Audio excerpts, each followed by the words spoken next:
Qui détient la vérité? Ce verre est-il à moitié plein ou à moitié vide? Celui qui voit la moitié pleine n'a pas plus raison que celui qui voit la moitié vide. Le monde est ce qu'il est. Nous avons tous une perception différente de ce que nous prenons pour la réalité.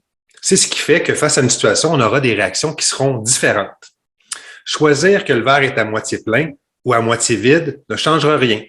Le verre est là, point barre.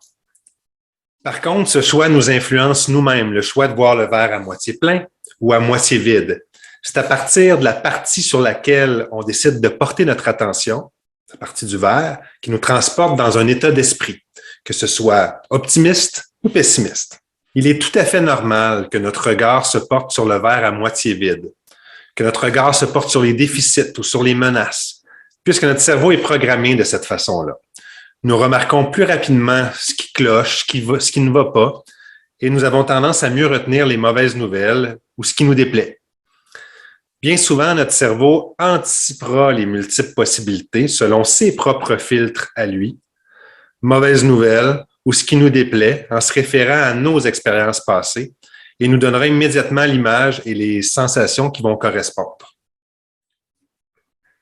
Par exemple, un client pourrait vous remercier pour vos compétences d'écoute, mais terminer en vous glissant que les explications sur votre produit étaient un peu longues. Alors, vous pourriez vous rappeler que vos reformulations étaient un peu longues, mais oubliez de retenir les compléments au sujet de votre écoute. Dans ce contexte-là, vous auriez fait un choix, vous auriez choisi le verre à moitié vide. La capacité à voir le verre à moitié plein ou à moitié vide n'est pas égale chez tout le monde.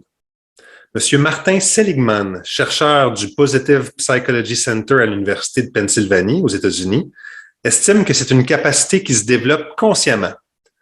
Monsieur Seligman a notamment conclu qu'une personne pouvait renoncer à quelque chose si l'on alignait son esprit sur cette pensée-là. Donc, il y a un volet psychologique de perception du verre sur lequel nous avons du contrôle.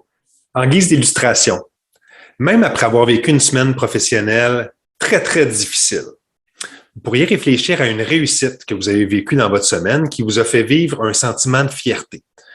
Vous pourriez, par exemple, reconnaître que même si vous avez eu de la difficulté cette semaine, vous avez éprouvé de la fierté à persévérer puis à avoir gardé le sourire. Le sentiment de fierté permet de passer de la tête au cœur et est très puissant. Pour nous changer nous-mêmes de l'intérieur, comment voir le verre à moitié plein? J'ai pour vous 2 suggestions. La première suggestion, c'est le growth mindset. Le growth mindset, c'est une capacité de développer sa pensée pour passer d'un état d'esprit qui est fixe à un état d'esprit qui est flexible. Pour l'illustrer, prenez l'exemple d'un enfant de 10 ans et donnez-lui un défi juste un peu trop difficile pour lui. Quelle va être sa réaction?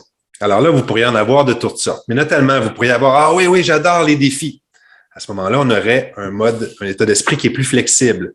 Ou vous pourriez avoir un enfant qui va réagir en disant négativement. Il va être découragé, il va sentir que ses capacités sont dépassées. Donc, après tout, là, il faut bien prendre conscience qu'une difficulté, ça veut juste dire « not yet ». Pas tout de suite, mais ça s'en vient. Carol Dweck, professeure de psychologie sociale à l'Université Stanford en Californie, aussi instigatrice du concept de growth mindset, encourage à développer cet état d'esprit-là qui est flexible. Madame Dweck explique que notre capacité à réaliser que l'on peut s'améliorer joue un rôle important dans notre développement et notre apprentissage. En faisant confiance à notre capacité de nous améliorer, on passe d'un état d'esprit fixe et binaire à un état d'esprit qui est flexible. Voici un exemple d'état d'esprit fixe et binaire. Je suis bon, je suis mauvais. Je vis du succès, je vis un échec.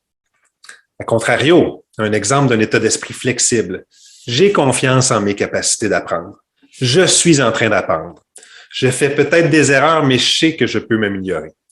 Donc, un état d'esprit flexible nous permet de nous positionner dans un axe de développement, d'apprentissage et d'élargir notre flexibilité. La deuxième suggestion que j'ai pour vous aujourd'hui pour voir le verre à moitié plein, c'est de prendre conscience de la puissance des mots sur nos émotions. Eh oui, les mots induisent des émotions. Voyez la différence entre dire « j'ai échoué » versus je n'y suis pas encore arrivé. Dire j'ai perdu versus j'ai pas gagné cette fois-ci.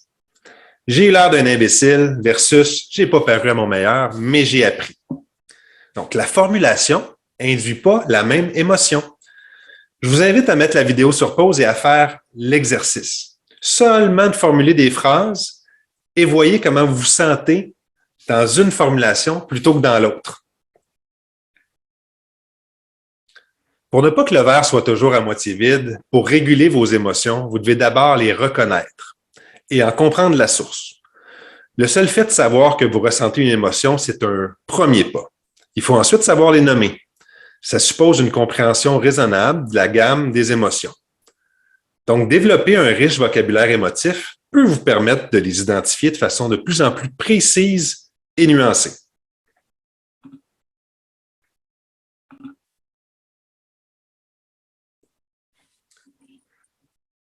Je vous laisse aujourd'hui avec une réflexion. Ce qui se passe dans votre vie n'a rien à voir avec ce que vous vivez. C'est ce que vous pensez qui le définit. Merci, à la prochaine.